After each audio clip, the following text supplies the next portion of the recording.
దేవుడేం ఆశించాడంటే జీవాన్ని స్వతంత్రించుకుంటారు, తర్వాత జ్ఞానాన్ని ఇద్దాం అనుకున్నాడు. కానీ జీవాన్ని నిర్లక్ష్యం చేసి జ్ఞానాన్ని పొందిన మనిషికి ఏం ప్రాప్తించింది? ఆ మంచి చెట్టులో పండు తిన్నాక జీవవృక్ష ఫలం ఇచ్చాడా, నెట్టేశాడా బయటికి? నెట్టివేయబడ్డారు. అంటే ఆ మంచి చెడులు తెలివినిచ్చే పండు తిన్న తర్వాత తెలివి వచ్చింది వాళ్ళకి, ఇంకా అక్కడే ఉంచారనుకో, పోయి ఆ పండు కూడా కోసుకొని, ఫస్ట్ చేసేది అదే, ఆ పండు కూడా కోసుకొని తింటారు. అందుకని అది తినక ముందే నెట్టేశాడు బయటికి. ఎందుకు తెలుసా? ఆజ్ఞాతిక్రమం చేశారు, పాపం చేశారు, దేవుని ప్రేమను శంకించారు, దేవునికి విధేయత చూపలేదు, దేవునికి వ్యతిరేకమైన వాడు చెప్పిన మాటకు లోబడ్డారు, తమ మీద వాణ్ణి అధికారిగా చేసుకున్నారు. దాని ఫలితంగా వాళ్ళు మరణపాత్రులయ్యారు, పాపవశులయ్యారు. పాపానికి ఫలితం మరణం, రోగం, శాపం, వేదన, దుఃఖం, కన్నీరు, ఇక దరిద్రత అంతా. అవునా? దేని ఫలం? పాప ఫలం. ఇప్పుడు ఆ పాపులుగానే ఉండి ఆ పండు కోసుకొని తిన్నారనుకో, జీవవృక్ష ఫలం కూడా కోసుకొని తిన్నారనుకో, పాపులుగానే నిరంతరం జీవిస్తారు, ఇక సావరు. పాపులుగానే నిరంతరం జీవిస్తారు. పాపానికి వచ్చే శాపాలు, వేదనలు, దుఃఖాలు, ఘోరమైన మనోవేదనలు ఇవన్నీ ఏర్పడతాయి. ఇవన్నీ అనుభవిస్తానే చద్దామంటే చావు రాదు, బతకదామంటే ప్రశాంతంగా బతకలేరు. ఇంకా ఆ బతుకు ఎట్లుంటుందో ఒకసారి ఊహించండి. అలాంటి బతుకు అవసరమా? అదొక ఘోరమైన, దుర్భరమైన జీవితం. పాపులుగానే ఉంటారు, ఇక సావరు. ఆ పాపానికి వచ్చే ఫలాలన్నీ అనుభవిస్తూ ఉంటారు, ఇక రోగాలు అనుభవిస్తూ ఉంటారు, వేదనలు అనుభవిస్తూ ఉంటారు. రోగం వచ్చిద్ది కానీ సావు రాదు. ఈ కోణంలో చూస్తే మరణం అనేది ఒక రకంగా దేవుడు శాపరూపంలో మనకిచ్చినటువంటి విడుదల. శాపరూపంలో మనకిచ్చిన విడుదల అది, లేకపోతే బలి. అందుకే ఎర్రరే వద్దన్న పని చేశారా వీళ్ళు, తినొద్దన్నది తిన్నారా రే, ఇంకెక్కడ వీళ్ళని ఉంచకూడదు, ఉంచితే ఆ పండు కోసుకొని తింటారు, నిరంతరం జీవిస్తారు, పాపులుగానే జీవిస్తారు, ఇక సావలేరు, బతకలేరు, నా బిడ్డల వేదన నేను చూడలేను, కాబట్టి ఆ పండు ఇప్పుడు వాళ్ళు తినకూడదు అని వాళ్ళని బయటికి నెట్టేసి,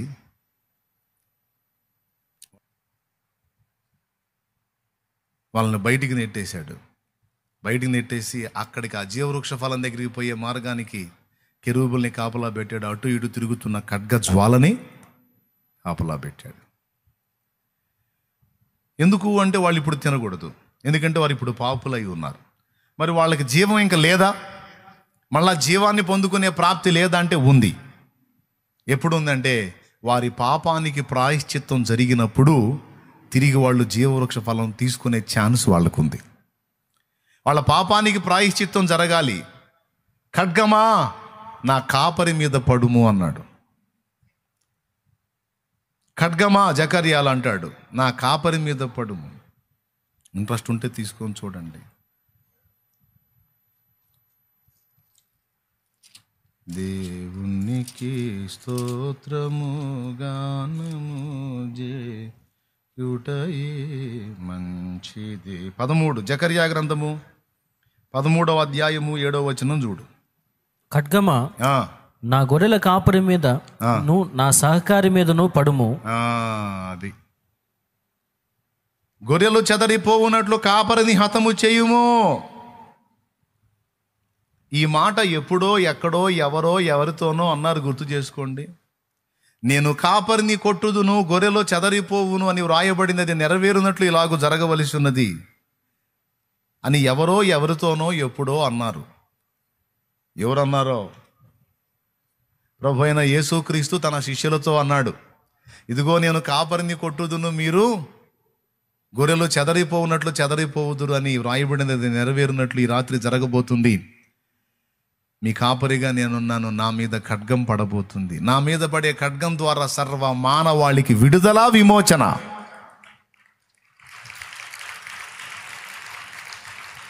అర్థమైందా? జీవవృక్ష ఫలం కోసుకొని తినటానికి, జీవాన్ని పొందుకోవటానికి మానవుడు వెళుతుంటే మధ్యలో ఏం తిరుగుతుంది? అటు ఇటు తిరుగుతున్న ఖడ్గ జ్వాల నుంచెను. ఆదికాండము 3:24 చదువు. దేవుడైన యెహోవా అతడు ఏ నేల నుండి తీయబడినో దాన్ని సేద్యపరచుటకు ఏదైనా తోటలో నుండి అతన్ని పంపివేశను. అప్పుడు ఆయన ఆదామును వెళ్ళగొట్టి ఏదెను తోటకు తూర్పు దిక్కున కెరూబులను, జీవవృక్షమునకు పోవు మార్గమును కాచుటకు ఇటు అటు తిరుగుచున్న ఖడ్గజ్వాలను నిలువబెట్టెను. ఏదైనా తోటకు తూర్పు దిక్కునేమో కెరూబుల్ని పెట్టాడు, జీవవృక్షమునకు పోవు మార్గమును కాచుటకు అటు ఇటు తిరుగుతున్న ఖడ్గజ్వాల, ఖడ్గం జ్వాలాయుతమై ఉన్నటువంటి ఖడ్గాన్ని పెట్టాడు. అటు ఇటు తిరుగుతున్న ఖడ్గజ్వాలను నిలువబెట్టెను. ఇప్పుడు మనం పోయి ఆ పండు కోసుకొని తిందామంటే ఏముంది అక్కడ? ఖడ్గజ్వాల ఉందంటే ఖడ్గం ఉంది అక్కడ, జ్వాలా సహిత ఖడ్గం ఉంది. మరి ఇప్పుడు ఏం చేయాలా? మరి మనకి ఆ జీవం రావాలంటే ఆడికి పోవాలంటే మరి ఇప్పుడు ఎట్లా? కత్తి తిరుగుతుంది అటు ఇటు.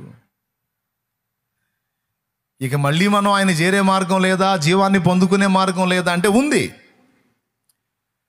ఉంది. సృష్టి చేసినటువంటి అవిధేయత పనులకి, పాపానికి ప్రతిగా సృష్టికర్త తానే వచ్చి మనుష్యుడుగా జన్మించి ఆ ఖడ్గమును తన మీద వహించాడు, తన మీద పొందాడు. ఆ ఖడ్గానికి తను అడ్డుపడ్డాడు. ఎప్పుడైతే ఆ ఖడ్గానికి తను తాను అప్పగించుకున్నాడో, ఆ ఖడ్గం ఆయన మీద పడిందో, ఇక ఇటు పక్క మార్గం ఏర్పడింది, జీవానికి పోయే మార్గం. అందుకే అన్నాడు, నేనే మార్గమును జీవము తానే అయి ఉన్నాడు. జీవవృక్ష ఫలము చేరడానికి త్రోవ కూడా తానే అయి ఉన్నాడు. జీవము తానే, దేవునికి మహిమ. అర్థమైందా? 2024 సంవత్సరాల క్రితం ఆ ఖడ్గం ఎవరి మీద పడిందంటే నజరేయుడగు యేసు మీద పడింది. నజరేయుడగు యేసు ఎవరో కాదు, సృష్టికర్త, మనందరినీ సృష్టించినటువంటి నిర్మాణకుడు, మన జీవదాత. ఆయన చేసిన సృష్టి ఎఫెక్ట్ అయినప్పుడు ఆయనే వచ్చి వారిని రక్షించడానికి తన్ను తాను ఆహుతి చేసుకోవాల్సి వచ్చింది. ఇక వేరే ప్రత్యామ్నాయం లేదు. ఇప్పుడు యేసునందు విశ్వాసం ఉంచి నమ్మి బాప్తిసము పొందిన వారంతా ఏ మార్గంలోకి వచ్చారు? ఇక జీవ మార్గంలోనికి ప్రవేశించారు. ఏ మార్గంలోనికి? జయించిన వానికి జీవవృక్ష ఫలములు భుజింపనిత్తును అన్నాడు. ఇప్పుడు దారి ఏర్పడింది. దేవుని దగ్గరికి పోవటానికి, జీవవృక్ష ఫలం చేరటానికి, జీవ మార్గంలోనికి ప్రవేశించడానికి దారి ఏర్పడింది. దారి వేసిన వాడు యేసు, దారే యేసు. స్తోత్రం. అర్థమైందా? ఎప్పుడైతే యేసు సిలువలో ఏలీ ఏలీ లామా సబక్తాని అని ప్రాణం వదిలాడో, దేవాలయపు తెర పైనుండి కిందికి జినిగింది. అంటే ఇప్పటిదాకా ఏ తెర మీకు నాకు అడ్డుగా ఉందో పిల్లలారా, ఆ పాపపు తెర, ఆ ఆజ్ఞల తెర ఇదిగో తొలగించబడింది. ఇక మీరు ఏ డౌట్ లేకుండా ఆయన రక్తమును బట్టి నా యొద్దకు రావచ్చు. ఇప్పుడు యేసు రక్తమును బట్టి, ఆయన కృపను బట్టి సంతోషంగా మనం తండ్రి సన్నిధికి చేరొచ్చు. అంతకుముందు అడ్డు తెర ఉంది, దాని పేరు పాపం. ఎప్పుడైతే యేసు సిలువలో వెల చెల్లించాడో ఇది రెండుగా చినిగిపోయింది. ఇప్పుడు మనకు మార్గం సరళపరచబడింది. ఇప్పుడు క్రీస్తు యేసునందు మనకి ఎంత స్వాతంత్ర్యం లభించిందంటే, డైరెక్ట్గా మనం దేవుణ్ణి తండ్రి, అబ్బా, నాన్న, అయ్యా అని పిలిచేంత స్వాతంత్ర్యం కన్న బిడ్డలకి తండ్రికి ఉన్న అనుబంధం ఏర్పడింది. ఇది అసలు అక్కడ జరిగిన స్టోరీ. ఒకవేళ ఈ పని కానీ ఆదాము హవ్వలు చేయకుండా ఉంటే బలితో నిమిత్తం ఉండేది కాదు. కానీ వాళ్ళు అలా చేయటం వల్ల ప్రభు తానే దిగి వచ్చి బలి కావాల్సి వచ్చింది. సరే, ఇప్పుడు నేను చెప్పదలుచుకున్నది ఏంటంటే, ఇప్పటికి కూడా మనుషులకి జ్ఞానం మీద పిచ్చి పోలా. దేవుణ్ణి ఎరిగిన వాళ్ళకి, దేవుణ్ణి ఎరగని వాళ్ళకి కూడా జ్ఞాన పిపాస అనేది పోలా. నేనంటున్నాను ఏంటంటే, జ్ఞానం మంచిదే కాదని నేను అనను, కానీ జ్ఞానం కంటే ముందు జీవం కావాలి. జ్ఞానం కంటే ముందు శక్తి పొందాలి. జ్ఞానం కంటే ముందు ఏం పొందాలని చెప్తున్నాను? జీవం అంటే ఎవరండి?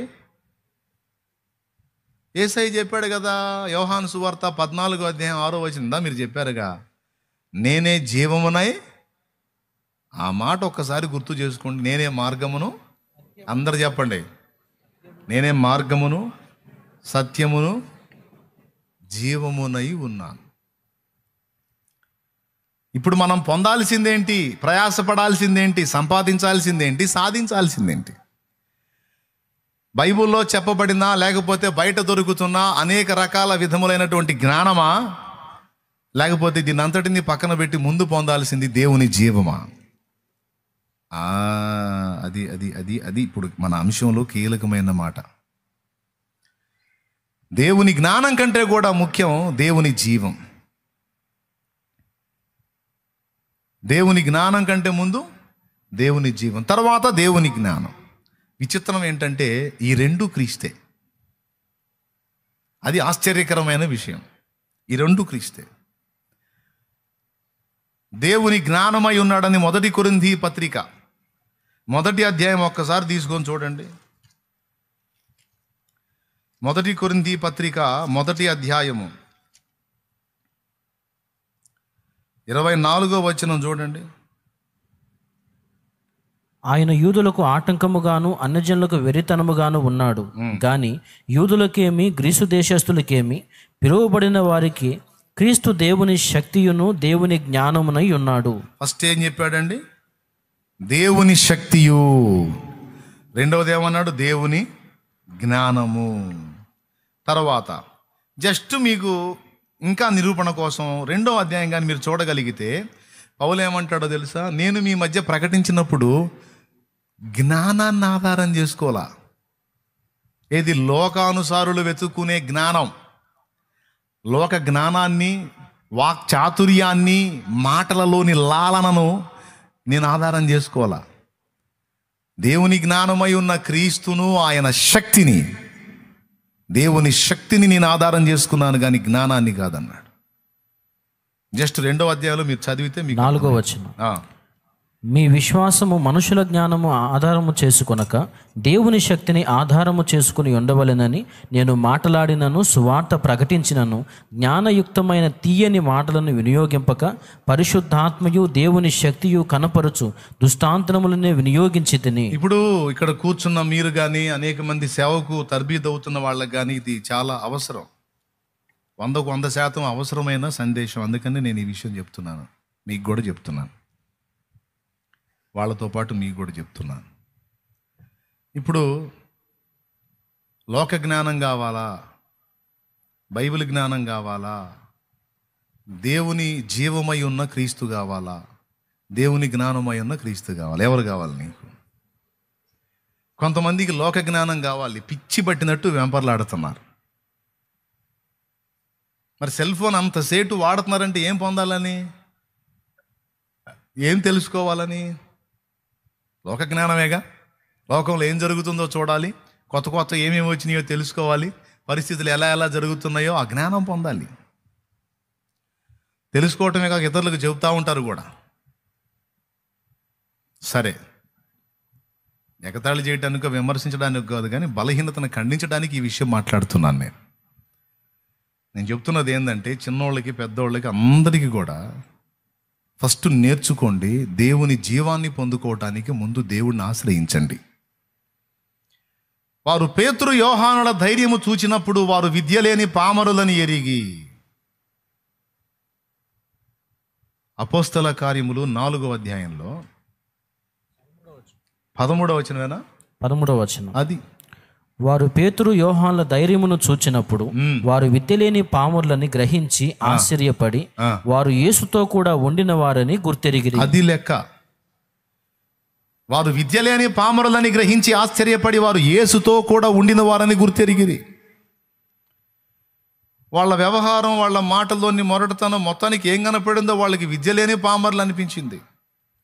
కానీ పామరులు అయినప్పటికీ కూడా వాళ్ళు మాట్లాడుతున్న విషయాలు లేదా వాళ్ళు ప్రదర్శిస్తున్నటువంటి శక్తి ఎలా వీళ్ళకి సంప్రాప్తమైందంటే వారు యేసుతో కూడా ఉండిన వారని వారిని గుర్తించారట. పేతురు యోహానుల ధైర్యం చూచినప్పుడు అంటే వాళ్ళకి విద్య లేని పామరులని అర్థమైంది, కానీ వాళ్ళు యేసుతో కూడా ఉన్నందున ఆయన జీవం వాళ్ళలో పనిచేస్తుంది. అది ఇక్కడ పాయింట్. ఎంతమందికి ఈ విషయం తెలుసు? ఎంతమంది దేవుని జీవాన్ని ఆశ్రయించి దేవుని సన్నిధిని వెతుకుతారు? ఆ దేవుని జీవాన్ని పొందాలి అంటే దేవుని వాక్యం స్పష్టంగా చెప్పింది, దేవునితో కూడా నివసించాలి, దేవునికి సమీపంగా ఉండాలి, దేవుణ్ణి ఆశ్రయించాలి. బైబిల్లోనే అనేక చోట్ల రాశాడు. మోషే కొండ ఎక్కి కొండ మీద ఉండి 40 దినాలు దేవునితో గడిపి అనేక పర్యాయాలు దేవునితో అలా గడిపి కొండ దిగుతున్నప్పుడు మోషే ముఖ చర్మం ప్రకాశించింది అని రాసి ఉంది. వాస్తవంగా ఏది ముందో ఏది వెనకో, ఏది చేయాలో ఏది చేయకూడదో ఆ వివేకం లేకుండా తొందరపడి అడుగులేసి ఎఫెక్ట్ అయినటువంటి మోషే తర్వాత మిద్యాను ప్రాంతానికి తరమబడి అక్కడ 40 ఏళ్ళు గడిపి ఆ అరాకొరా జ్ఞానం కూడా మొత్తం ఐగుప్తు జ్ఞానం అంతా కూడా కోల్పోయిన మోషే, ఒట్టి పాత్ర అయిపోయిన మోషే దేవుని దర్శనం పొందిన తర్వాత, దేవుని సన్నిధి అనుభవించిన తర్వాత, దేవుని జ్ఞానం పొందుకున్న తర్వాత ఐగుప్తు రాజైన ఫరోకి శాసనకర్తగా తయారయ్యాడు. అంతేకాదు 6 లక్షల కాలుబలమే 6 లక్షలు అంటే ఇక మిగిలిన సంఖ్య ఎంతమంది ఉంటారో ఊహించండి. అంతమంది జనాభాకి సమాధానం చెప్పగలిగే న్యాయాధిపతిగా, తీర్పరిగా కూడా తయారయ్యాడు. అంతటి జ్ఞానం ఎలా వచ్చింది మోషేకి?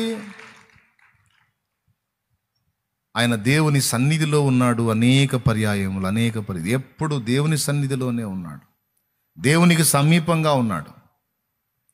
ఈరోజు సేవకులు, విశ్వాసులు, పరిచారకులు, సేవకులు అంటే ఆ లిస్టులో నేను కూడా సేవకుడినే కదా, అందుకని నేను మళ్ళీ మంచివాడిని జనం చెడ్డోళ్ళు అని చెప్పట్లా. అందరికీ సేవకులు, విశ్వాసులు, పరిచారకులు అందరికీ కూడా లాస్ అయింది దేవుని జీవం. అందరూ నిర్లక్ష్యం చేస్తుంది దేవుని జీవం. ముందు సేవకుల గురించే చెప్తాను. ఈరోజు సేవకులు ప్రతిరోజు బోధిస్తూనే ఉన్నారు, ఎవ్రీడే బోధిస్తూనే ఉన్నారు. దేవునితో ఎప్పుడు గడుపుతున్నారో, దేవునితో ఎలా వాళ్ళు సమయం స్పెండ్ చేస్తున్నారో, దేవుని దగ్గర నుండి ఆ జీవసహితమైనటువంటి ఆ స్వరాన్ని విని ఆ జీవాన్ని పొందుకొని ఆ ప్రభావాన్ని చూపే పరిస్థితి సంగతి మర్చిపోయారో, వారికి గుర్తుందో, అసలు వదిలేశారో నాకైతే తెలియదు. మొత్తానికి రోజు ఏదో అన్నట్టు రాళ్ల చేల గుంటకు కొట్టినట్టు పల్లెటూరులో సామెత ఉంటుంది, మాట్లాడుతూనే ఉన్నారు. రకరకాల జ్ఞానం సేకరించి రకరకాల జ్ఞానం అంతా సేకరణ. వాక్యంలో కూడా సేకరణ. రకరకాల జ్ఞానం సేకరించి మాట్లాడుతూనే ఉన్నారు రోజు. కానీ అందులో ఎంతవరకు జీవం స్రవిస్తుంది, అది ఎంతవరకు ఆత్మలను బ్రతికిస్తుంది, అది ఎంతవరకు ఉజ్జీవాన్ని రగిలిస్తుంది అంటే అది శూన్యంగానే కనబడుతుంది. ఈ సంగతి నాకు తెలుసు. అందుకే రోజు మాట్లాడడానికి ఇష్టపడలా నేను. దేవునికి స్తోత్రం. ముందు దేవుని దగ్గర జీవం పొందుకోవాలిగా. దేవుని దగ్గర జీవం పొందుకొని మాట్లాడితే దానివల్ల ఫలితం ఉంటుంది, ఆత్మలో కార్యం జరిగిద్ది, శక్తి పనిచేసిద్ది. అసలు దేవుని సన్నిధిని అనుభవించకుండా, దేవుని సన్నిధికి ప్రత్యేకంగా సమయం కేటాయించకుండా, దేవునితో మోషే గాని దేవుని సన్నిధిలో నలిగి ముఖం చర్మం ప్రకాశించినట్టు ఆ ప్రభావాన్ని పొందకుండా దాన్ని నిర్లక్ష్యం చేసి ఏం సాధించగలం? నాకు తెలిసిన దైవజనులు కొంతమంది ఉన్నారు.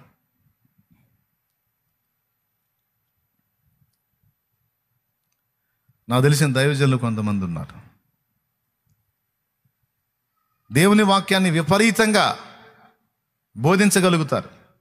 ఇక వదిలిపెట్టు, నువ్వు చెబుతానే ఉంటారు, మాట్లాడుతానే ఉంటారు. కానీ అది ఎంతవరకు జీవాన్ని సంతరించుకొని ఉంది, దానిలో ప్రభావం ఎంతవరకు ఎదుటి వాళ్ళ మీద పనిచేస్తుంది అన్న ఆలోచన వారు పట్టించుకోరు. కానీ నేను చెప్తున్నాను, జీవంలోని జ్ఞానం ఉప్పొంగటానికి, ఎదుటి వాళ్ళకి ఏదన్నా ఎంటర్టైన్మెంట్ ఇవ్వటానికి తప్ప అది ఎదుటి వాళ్ళలో కార్యం జరగడానికి మాత్రం పనికిరాదండి. ఇది ఫస్ట్ సేవకులకి చెప్తున్నాను నేను.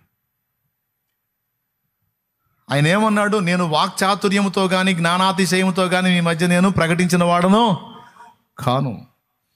అలాగే మనుషుల జ్ఞానాన్ని ఆధారం చేసుకొనక, ఏదేదో సేకరించక, దేవుని పరిశుద్ధాత్మను శక్తిని కనపరిచేటువంటి దృష్టాంతములనేవి వినియోగపరిచానన్నాడు. ఇది ఇప్పుడు జరగవలసింది సంఘములో కానీ వెలుపట కానీ. కానీ సేవకులు దీన్ని అలా పట్టించుకునే పరిస్థితుల్లో లేరే.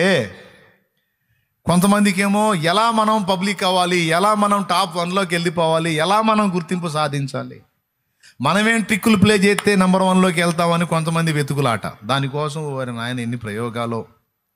ఆడోళ్ళు మగోళ్ళు మామూలు బాధలు పడట్లా.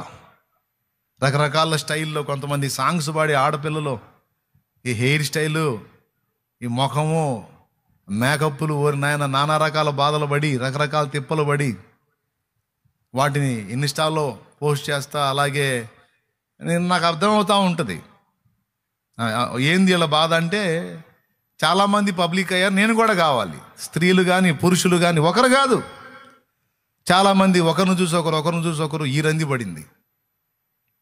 అటు మినహాయిస్తే కొంతమంది సేవకులు, కొంతమంది ఇట్లా టాప్ 1లోకి వెళ్ళారు, మెయిన్ లైన్లోకి వెళ్ళారు. నేను ఎలా వెళ్ళగలను, నేనేం ట్రిక్కులు ప్లే చేయగలను, నాకేం దారులు దొరుకుతాయని కొంతమంది అలా వెతుకుతారు.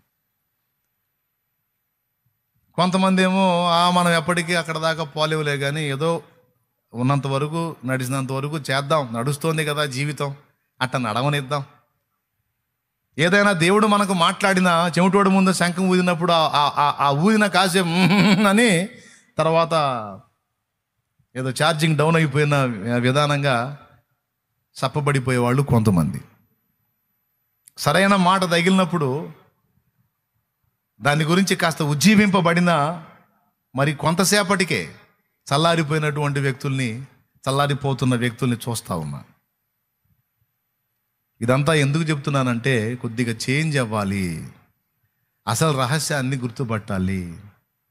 జ్ఞానం మాత్రమే సరిపోదు, జీవం కావాలి, జీవం కావాలి. అది యేసు నుండి రావాలి. ఆ జీవాన్ని స్వతంత్రించుకోవటానికి మోషే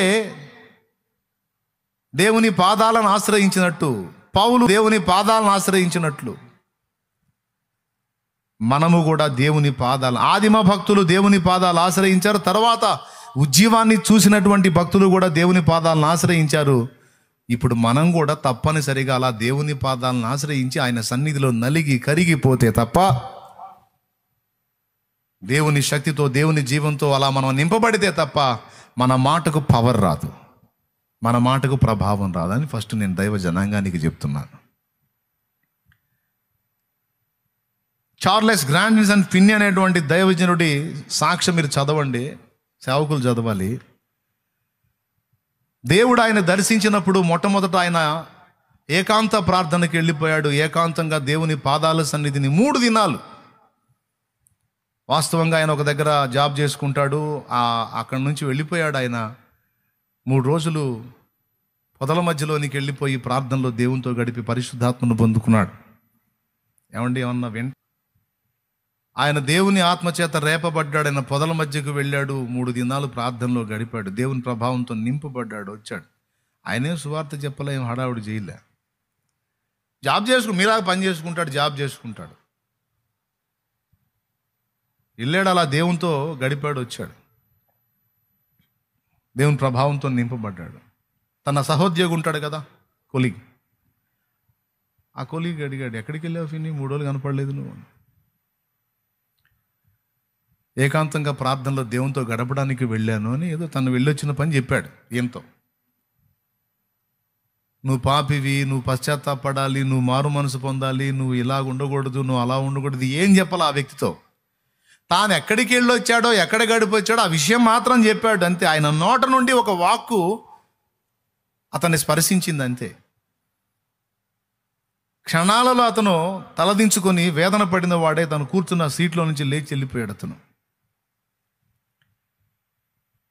వెళ్ళి మారు మనసు పొంది వచ్చినట్టు ఆ సాక్ష్యంలో నేను చదివాను. లోతైన పశ్చాత్తాపంలోకి వెళ్ళి అతను కూడా రూపాంతరం చెంది వచ్చినట్టుగా నేను చార్లెస్ జీ ఫిన్నీ జీవిత సాక్ష్యంలో చదివాను. అంటే ఏదన్నా పెద్ద ప్రసంగం చేశాడా? అనర్గళ ప్రసంగం ఏమన్నా చేశాడా? ఏమన్నా లాజిక్లు మాట్లాడా? తర్కశాస్త్రం ఏమన్నా మాట్లాడా? లేకపోతే వాడిని ఏమన్నా గద్దించాడా? ఏం లేదు. తాను ఎక్కడికి పోయాడో చెప్పి జస్ట్ తన నోట నుండి మాట వెలువడినప్పుడు ఆ మాటలోని ప్రభావం పక్కవాన్ని తాకింది. ఆ స్పర్శ ప్రభావం వలన అతను రూపాంతరం చెందినట్టుగా రాశాడు. అంటే సహజంగా మాట్లాడే ఒక పలకరింపు కూడా ప్రభావంతో నింపబడిందంటే అది దాన్ని ఎలా ఆలోచిద్దాం మనం?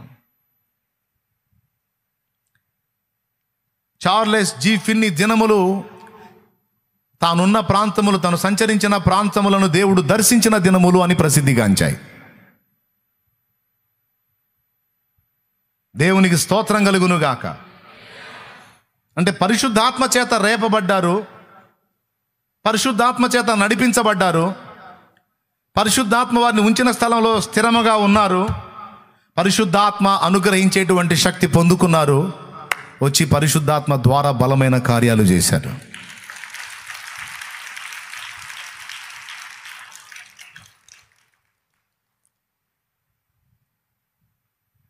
ఇది చాలా గ్రహించాల్సినటువంటి విషయం, ఆలోచించాల్సిన విషయం.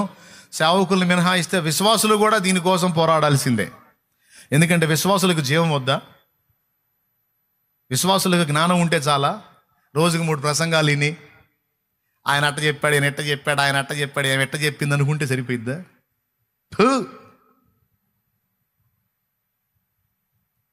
అది కాదు, అంతవరకే కాదు. ఆ దేవుని పరిశుద్ధాత్మ ప్రభావం నీవు అనుభవించాలి. దేవుని ఎరిగిన ప్రతి విశ్వాసి శక్తితో నింపబడాలి, ప్రభావంతో నింపబడాలి, దేవుని జీవంతో నింపబడాలి.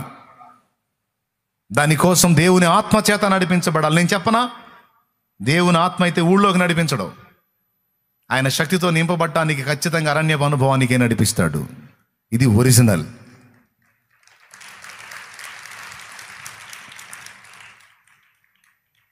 నీ ఒక ఆడబిడ్డవైతే ఏకాంతంగా ఒక గదిలోనికి నిన్ను ప్రేరేపిస్తాడు. పద, నడు నడు నడు, వెళ్ళు, తలుపై కూర్చో, మర్ర పెట్టు. మనం ఎప్పుడో ఒకసారి ఒక పాట పాడి వదిలేస్తున్నాం. జీవనదిని నా హృదయములో. అది కూడా ఏకాగ్రత ఉండదు, పాడుండదు. అది కూడా ఎట్ట పాడతారు తెలుసా? జీవనదిని నా హృదయలో, ఆడోళ్ళు ప్రవహింపజే. ఏం పాడుతున్నారో కూడా పట్టించుకోరు. ఆ గుండెలో ఆశ ఉండదు, ఆరాటం ఉండదు, ఏదో ప్యాకెట్ కొట్టినట్టు. నిజంగా దేవుని ఆత్మ ద్వారా ప్రేరేపించబడి ఆ ప్రభావంతో నింపబడి నిజంగా అడగాల ఆ మాట.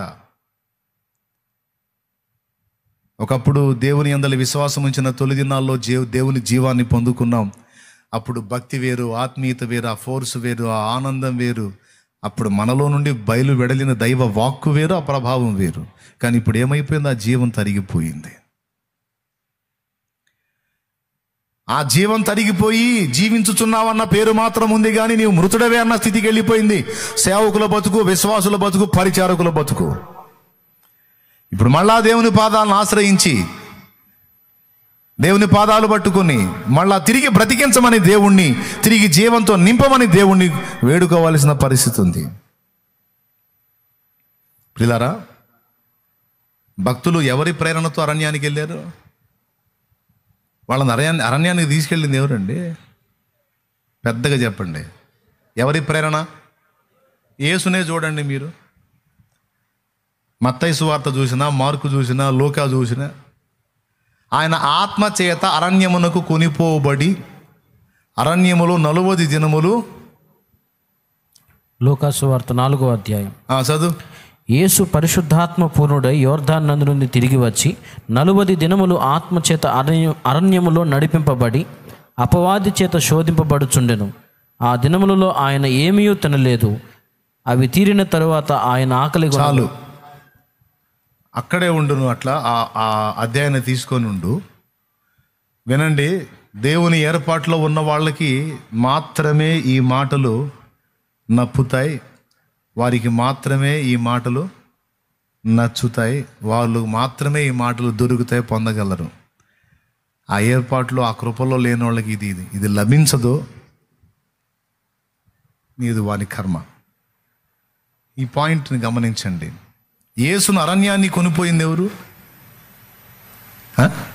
పరిశుద్ధాత్మ. ఫిన్నీని కొనిపోయింది, పౌలుని అరేబియా దేశంలో కొనిపోయింది ఆత్మే. హెజ్కేలుని ఎముకలు గల లోయలోనికి దింపింది ఆత్మే. ఎష్టాయేలుకును జొరియాకును మధ్యనున్న మహానిదానులో సంసోనును రేపింది, సంసోనుకు మళ్ళీ బలముగా దిగి వచ్చింది ఆత్మ, పరిశుద్ధాత్మ. దేవునికి స్తోత్రం కలుగును గాక. ఈరోజు ఆత్మ రేపుతున్నా సరే ఎవడు బాటల్లా, అలా సంగతే పట్టించుకోవట్లా. అందరూ రేపుతున్న ఆత్మని ఆర్పుకొని కూర్చున్నారు. ఒక పక్క చెబుతుంటే ఒక పక్కన వదిలేస్తా ఉన్నారు. అందుకే సంఘం మృతస్థితికి వెళ్ళింది కనుకనే ఆత్మలు నశించి నరకానికి పోతున్నాయి. సంఘం నాయక గణం, సేవక గణం ఆత్మీయంగా చచ్చిన స్థితిలోనికి వెళ్ళిపోయింది, జీవాన్ని కోల్పోయింది. కాబట్టే ఆత్మలు నరకానికి కుప్పలు తెప్పలుగా ప్రయాణం అవుతున్నాయి. దయ్యాలు వికటాటహాసం చేస్తున్నాయి. సాతాను వాడి వలలకు అనేక మందిని గుచ్చి గంతులేస్తున్నాడు. ఎందుకు? సంఘం తన ఆత్మీయ జీవాన్ని కోల్పోయింది, సేవకులు తమ జీవాన్ని కోల్పోయారు. సేవకు తర్బీదయ్యేవారు సైతం జ్ఞానం మీద రంది పెట్టారు, కానీ జీవం మీద రంది పెట్టలా. దేవునితో అనుసంధానమై, దేవుని ప్రభావంతో నింపబడి, దేవుని చేత విరిగి నలిగిన అనుభవం, పరిశుద్ధాత్మ నడిపింపును పొందినటువంటి అనుభవాలు ఈరోజు సేవకులకు లేవు. అందుకే దారి తప్పుతున్నాయి. వాళ్ళ ప్రవచనాలు కూడా దారి తప్పుతున్నాయి. వాళ్ళు మాట్లాడే మాటలు కూడా అబద్ధాలు అయిపోతున్నాయి. ఇప్పుడే నాకు ఆత్మ చెప్పాడు, జస్ట్ చెవులో చెప్పాడు అన్నది చెప్పింది అబద్ధమైపోయే పరిస్థితి వచ్చేసింది. ఎందుకు? దేవునితో గడిపినా కూడా ఎందుకో తెలుసా? నన్ను ఏదో ఒక శక్తితో నింపు, నేను వెళ్ళి పబ్లిక్ కావాలి. ఆఖరికి దేవునితో గడిపినా, దేవుని పాదాలు పట్టుకున్న కారణం ఏంటో తెలుసా? శక్తితో నింపు, నేను వెళ్ళి గుర్తింపబడాలి, నేను వెళ్ళి ప్రఖ్యాతి గాంచాలి. ఊరి నీ ప్రఖ్యాతి తగలబడా. ఏం ప్రఖ్యాతి? ఏం పేరు? నాటి అపోస్తలులు దాన్ని లక్ష్య పెట్టలేదు.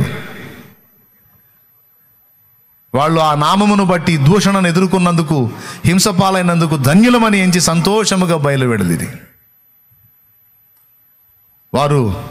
వారిని మహిమపరుస్తున్నప్పుడు వస్త్రములు చించుకొని కేకలు వేశారు. మనుషులు వారిని మహిమపరుస్తున్నప్పుడు ఆ మహిమను ఇష్టపడలేదు, దాన్ని తప్పించుకొని పోయారు. మనుషులు వారిని దేవతలుగా అభివర్ణించి మాట్లాడుతుంటే, హెర్మే ద్యుపతి అని మాట్లాడుతుంటే, పౌలు బర్నబాలు ఏం చేశారో తెలుసా? తమ వస్త్రములు చించుకొని తమను తమ అవమానపరుచుకున్నారు. కానీ ఈరోజు దేవుని పాదాల దగ్గరికి వెళ్ళి కూడా, నేను కూడా ప్రఖ్యాతిగాంచాలి, నేను కూడా గుర్తింపబడాలని ఒక దరిద్రగొట్టు ఆలోచనతో కాచుకున్నందుననే ఏమీ పొందకుండా వెలుపటికి వచ్చేస్తా ఉన్నారు. ప్రఖ్యాతి కాదు, గుర్తింపు కాదు. నీ శక్తితో నన్ను నింపు, నీ జీవంతో నన్ను నింపు. నేను ఆత్మలను కాపాడాలి. నేను గుర్తింపును ఆశించట్లేదు. నన్ను మరుగు చేయి, నన్ను వాడుకో, మరుగు చేయి. నీ మహిమను ప్రచురపరచు, నీ నామానికి మహిమ తెచ్చుకో, నీ నామానికి ఘనత తెచ్చుకో, నన్ను మరుగు చేయి. నేనెందుకు మహింపరచబడాలి? నేనేం సాధించానని మహింపరచబడాలి? నేనేమన్నా నీలాగా ప్రాణం పెట్టానా? సృష్టి చేశానా? నేనేమన్నా ఏ పాపం లేని పరిశుద్ధున్నా?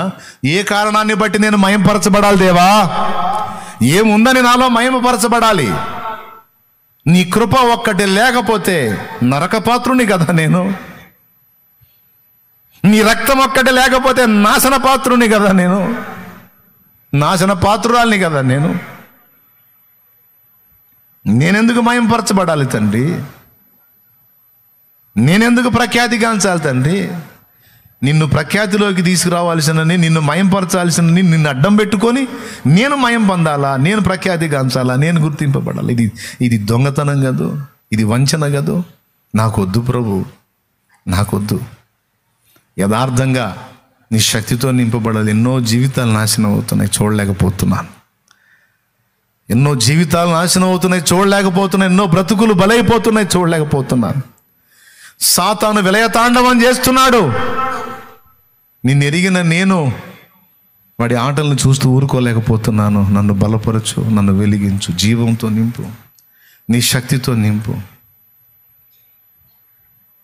ప్రియులారా, యేసును అరణ్యానికి తీసుకుపోయింది ఆత్మే.